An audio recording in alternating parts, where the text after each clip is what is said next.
Throughout this series of so far 11 lectures, we've looked to the spiritual and historical foundations of our legal system, through the book of Genesis, through ancient systems, through the system of the laws of the ancient Hebrews, the Hebrew Republic, the Hebrew monarchy. We've looked to the classical systems of Greece and Rome with their successes and their failures. We've looked at the rise of the common law and its effect upon our constitutional system.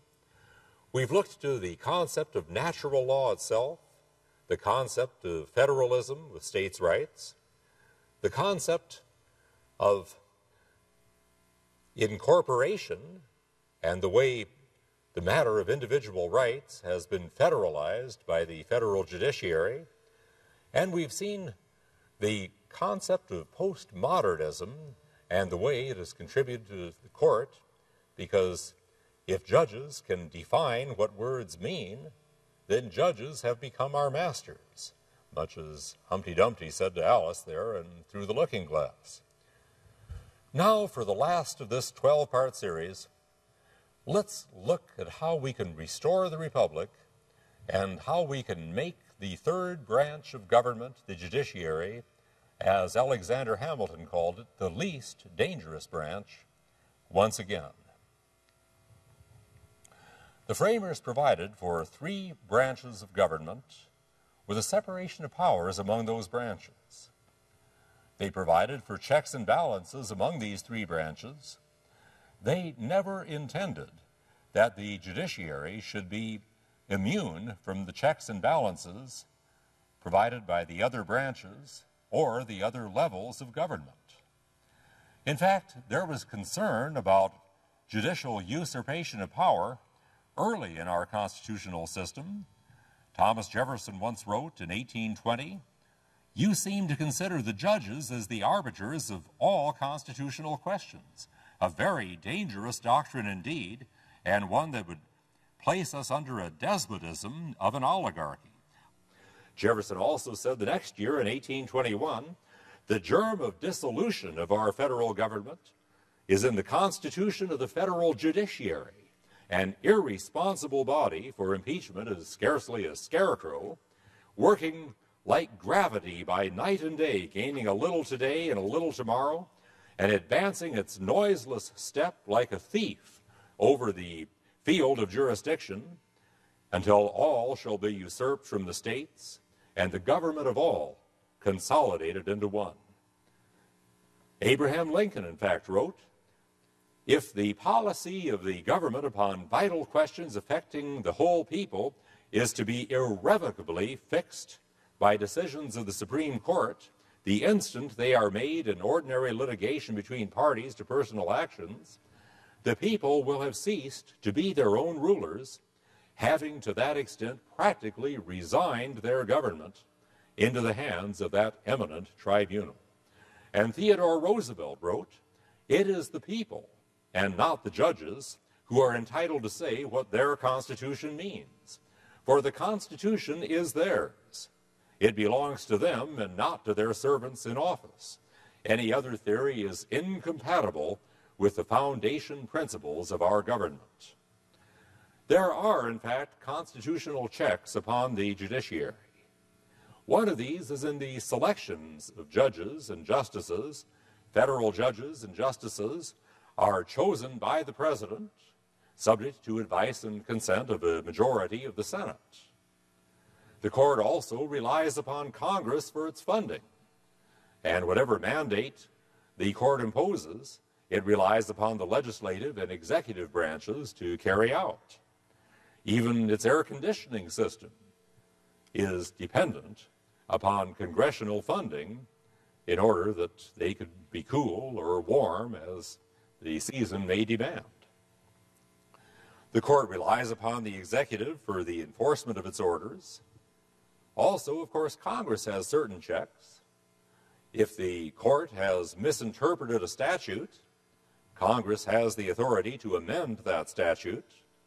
Of course, it then goes back to the same court that misinterpreted it the first time.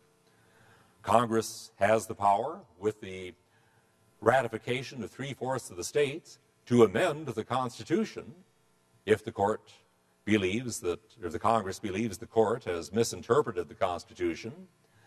In a case back in the 1790s, Congress concluded that the Supreme Court had misinterpreted the Constitution in regard to lawsuits against individual states by residents of other states, and they adopted the 11th Amendment, which in effect reversed the Supreme Court on that point.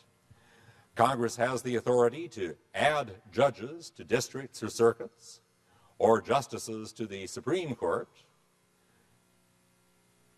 Franklin D. Roosevelt tried to get Congress to agree to increase the size of the court back in the 1930s, when his programs were being struck down as unconstitutional by a conservative court, a court that consisted of, in part, older gentlemen. He proposed to add one new justice to the court for every justice who was over 70 years old. If the Congress had gone along with this plan and then had confirmed the justices that he would nominate, and if they voted as expected, this would mean that instead of losing cases 5-4, he would be winning cases 7-5. The Congress balked at this, but they could have done it. Congress also has the authority to create new districts or new circuits, or to divide districts or circuits, or to create new courts. Article 1, Section 8 of the Constitution says that Congress shall have power to constitute tribunals inferior to the Supreme Court.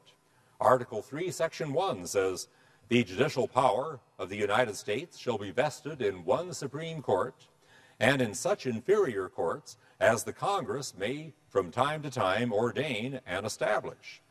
Congress, if they saw fit, could add another level of appeals courts between the circuit courts of appeals and the Supreme Court, or they could eliminate the circuit courts of appeals and say that all cases that are to be appealed from the federal district courts will go directly to the U.S. Supreme Court. They could also change the divisions of these various courts. The Ninth Circuit has been reversed by the U.S. Supreme Court more than any other circuit. It is considered to be the most liberal circuit. That is the same court that ruled that one nation under God needs to be struck from the pledge if it's to be used in the public schools. There is no reason that Congress couldn't divide the Ninth Circuit into two separate circuits. One circuit consisting of the more liberal parts, like perhaps Washington and Oregon and California, the other consisting of the more conservative parts, like Alaska and Idaho. Congress also has the power to remove or impeach judges or justices. Article 2, Section 4 of the U.S. Constitution provides that the President and Vice President and all civil officers of the United States shall be removed from office on impeachment for and conviction of treason, bribery, or other high crimes and misdemeanors.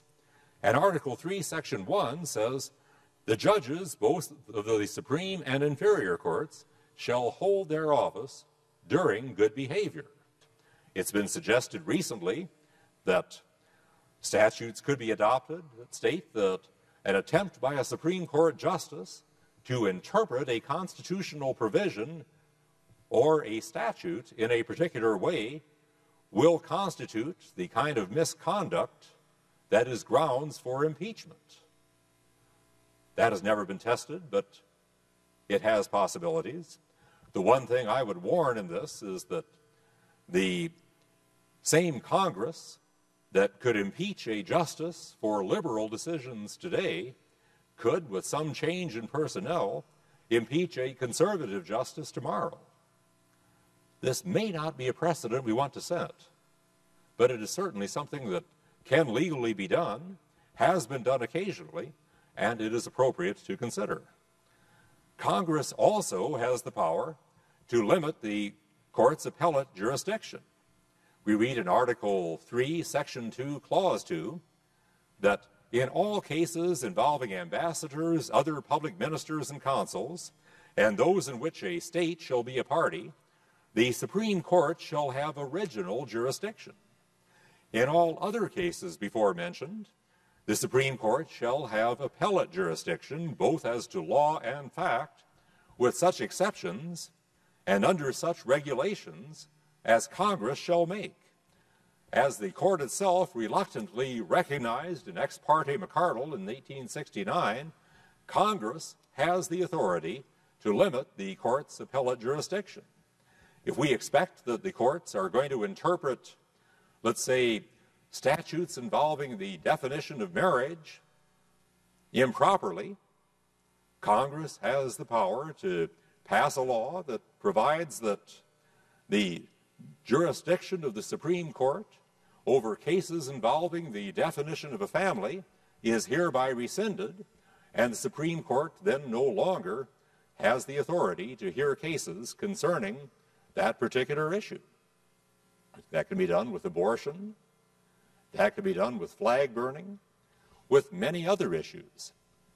Congress has the power to limit the Supreme Court's appellate jurisdiction, and although it doesn't expressly say so, since the Constitution says that Congress creates the other courts, it would seem to make sense that Congress would have the power to limit the jurisdiction of other federal courts as well.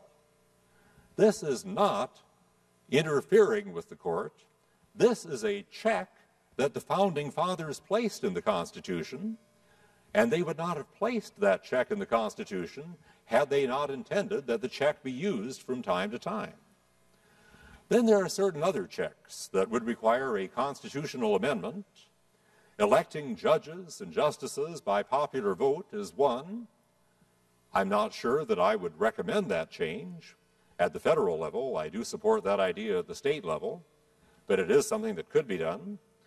Limiting the terms of judges and justices is another possibility, and one concern about that would be that if we limit their terms, then do we face the danger that judges are going to be making decisions based on how it might affect their chances of re-election or reappointment?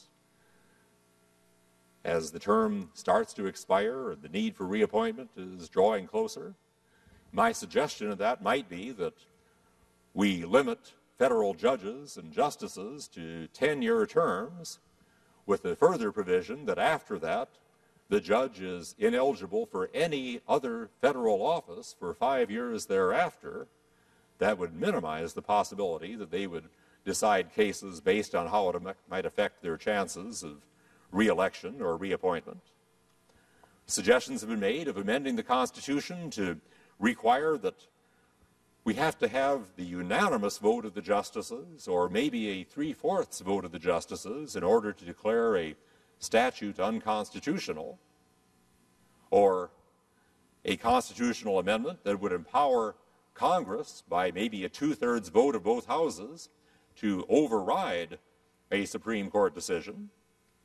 Other possibilities are empowering the president to veto Supreme Court decisions, empowering states to remove federal court judges who serve within a state entirely, and that was a provision of the Constitution of the Confederate States of America, Article 1, Section 2, Clause 5.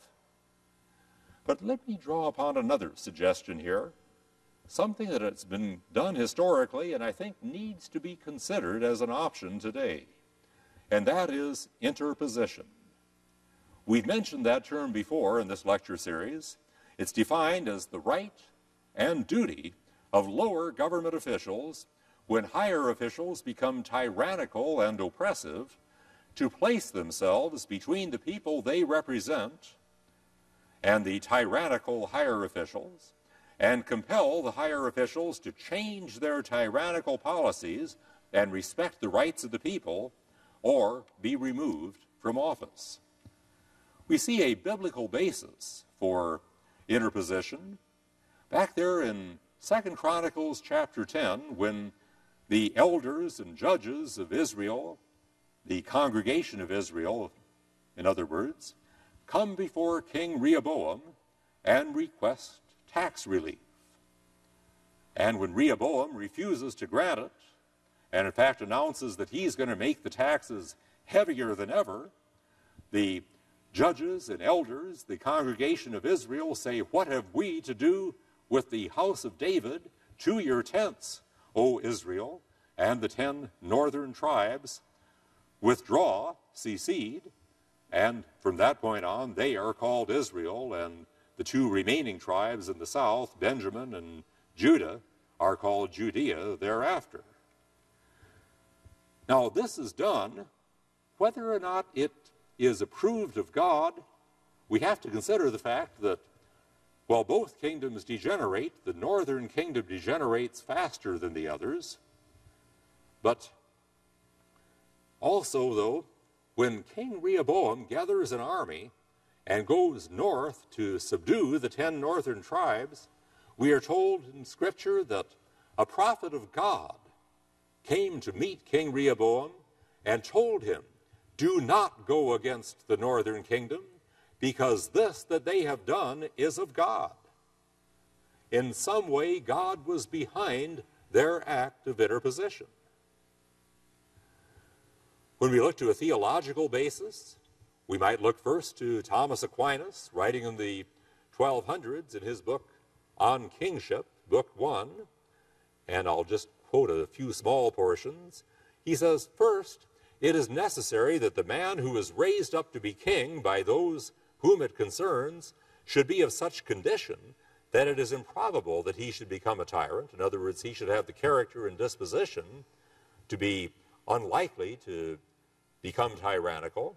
Then, once the king is established, the government of the kingdom must be so tempered that he cannot easily fall into tyranny. In other words, we should have a structure of government with appropriate limits and checks and balances that would make it difficult for him to exercise tyranny should he be so inclined. And so he says, if the exercise of tyranny becomes unbearable, some have been of the opinion that it would be an act of virtue for strong men to slay the tyrant and to expose themselves to the danger of death in order to set the multitude free. Ehud slew Eglon, king of Moab, who was oppressing the people of God under harsh slavery, thrusting a dagger into his thigh, and he was made a judge of the people, Judges 3:14 thereafter. But this opinion is not in accord with apostolic teaching. Aquinas goes on to say, should private persons attempt on their own private presumption to kill the rulers, even though tyrants, this would be dangerous for the multitude as well as for their rulers. And so he suggests interposition. It seems that to proceed against the cruelty of tyrants is an action to be undertaken not through the private presumption of a few, but rather by public authority. John Calvin, in Book 4, Chapter 20 of the Institutes of the Christian Religion, proposes much the same, for when popular magistrates have been appointed to curb the tyranny of kings, as the Ephori, who were opposed to the kings among the Spartans, or the tribunes of the people to consuls among the Romans, or demarchs to the senate among the Athenians, and perhaps there is something similar to this in the power exercised in each kingdom by the 3 orders when they hold their primary diets. So far am I from forbidding these officially to check the undue license of kings, that if they connive at kings when they tyrannize and insult over the humbler of the people, I affirm that their dissimulation is not free from nefarious perfidy, because they fraudulently betray the liberty of the people, well knowing that by the ordinance of God, they are its appointed guardians. Let's look at the issues of interposition and civil disobedience. Civil disobedience involves private citizens, and it is the private citizen's right when going against an unjust law.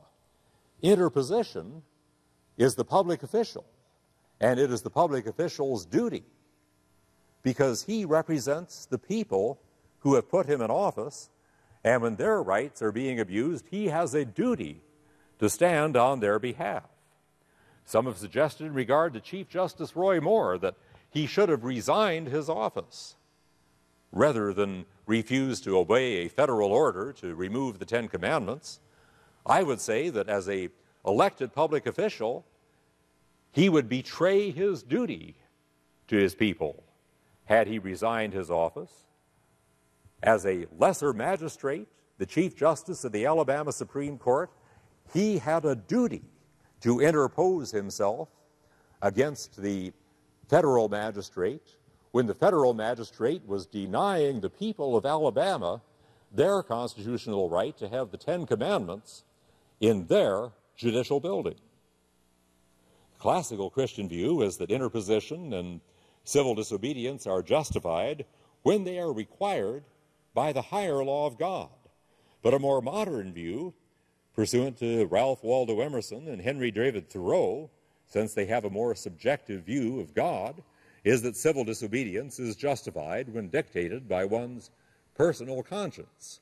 I find that view very dangerous because it is easy to equate conscience with your own desires. Unless you can justify your position, your opposition, based on the Word of God, I think you need to be very hesitant about either civil disobedience or interposition. Interposition is a moderate remedy. Absolute obedience leads to tyranny. Mob violence and popular rebellion are likely to lead to anarchy. Interposition is the middle position, where lawful legislative magistrates remove the higher authority. Interposition upholds the rule of law. It is not contrary to the rule of law. The people have a duty to respect the rule of law. But the government must also respect the rule of law. The rule of law means we submit to lawful authority. But the rule of law also means we resist unlawful authority. Interposition is a last resort means by which lawful state authorities or lesser magistrates resist the unlawful actions of federal authorities, the higher magistrate, in the name of and in accordance with the rule of law.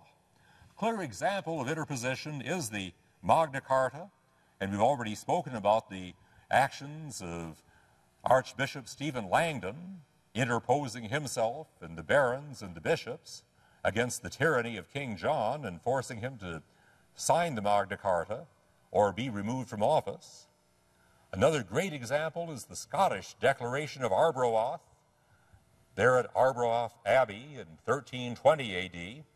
This, of course, is after the battle at Bannockburn, where the Scots, perhaps aided by the Knights Templar, defeated the English forces.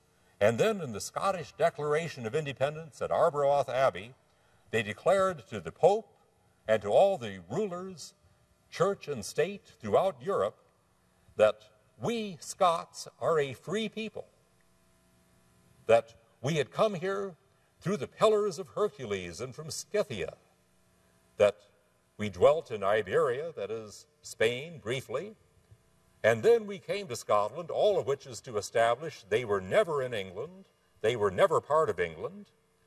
They declare their independence at that point. They say that Robert the Bruce is our king, but if he makes any kind of accommodation with the English, we will drive him from our midst and select another to be king over us.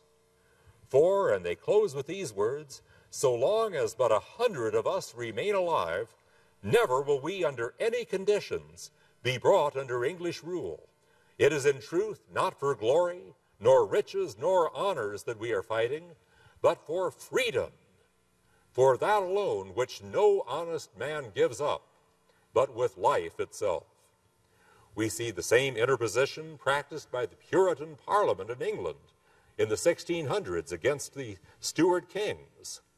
And then in America, we see the Continental Congress practice interposition in 1774, where they declare, the good people of the several colonies, justly alarmed at these arbitrary proceedings of Parliament administration, have elected, constituted, and appointed deputies to meet and sit in General Congress in order to obtain such establishment as that their religion, laws, and liberties may be subverted. And the ultimate act of interposition in America, then, is that of the Continental Congress in 1776, the Declaration of Independence. Black's Law Dictionary, the 1951 4th edition, defined interposition as the doctrine that a state, in the exercise of its sovereignty, may reject a mandate of the federal government deemed to be unconstitutional or to exceed the powers delegated to the federal government, and then goes on to cite authority for that proposition. In the 5th edition, they modify this. They state the doctrine, and then they say, the United States Supreme Court rejected this doctrine of interposition in Cooper versus Aaron. And then in the 7th edition, they simply say, as an archaic definition, but add, the Supreme Court has declared that interposition is an illegal defiance of constitutional authority. Of course, the Supreme Court considered it illegal defiance. They were the ones being interposed against. That's kind of like saying that the Declaration of Independence is invalid because it was rejected by King George. The Constitution does not say that every other branch and every other level of government must follow every order of a federal judge. President Andrew Jackson vetoed a bill establishing a national bank because he believed the national bank was unconstitutional, even though the Supreme Court in McCulloch versus Maryland had disagreed and had said that a national bank is constitutional. And so in his veto message to Congress in 1832, President Andrew Jackson declared, if the opinion of the Supreme Court governed the whole ground of this act, it ought not to control the coordinate authorities of this government. The Congress, the executive, and the court must each, for itself, be guided by its own opinion of the Constitution. Each public officer who takes an oath to support the Constitution swears that he will support it as he understands it, and not as it is understood by others. The opinion of the judges has no more authority over Congress than the opinion of Congress has over the judges. And on that point, the President is independent of both.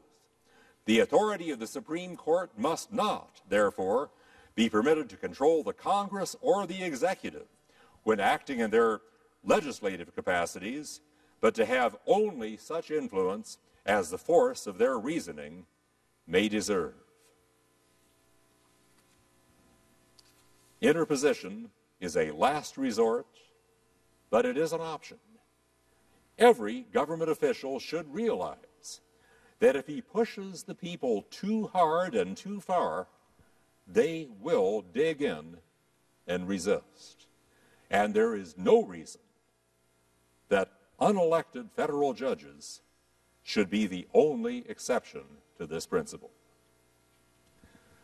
As we close this series of the Institute on the Constitution, I'd like to think about glass, a mirror and a window, two things that most of us look at very shortly after we arise each morning.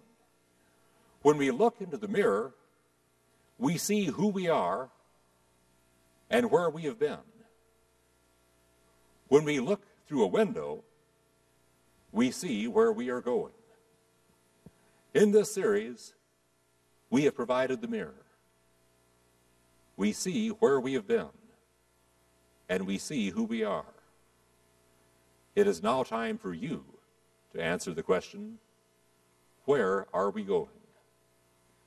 Ben Franklin was asked by a woman as the delegates filed out of the Constitutional Convention at Independence Hall, what sort of government have you given us? A republic or a monarchy? And Franklin answered, a republic, if you can keep it. Have we kept the republic? Certainly we have to some extent, but in part we have lost it. Can we keep it? Can we restore it? I believe the answer is yes. But first, we must know who we are, we must know where we have been, and we must regain the faith of our founding fathers. Thank you, and may God bless you.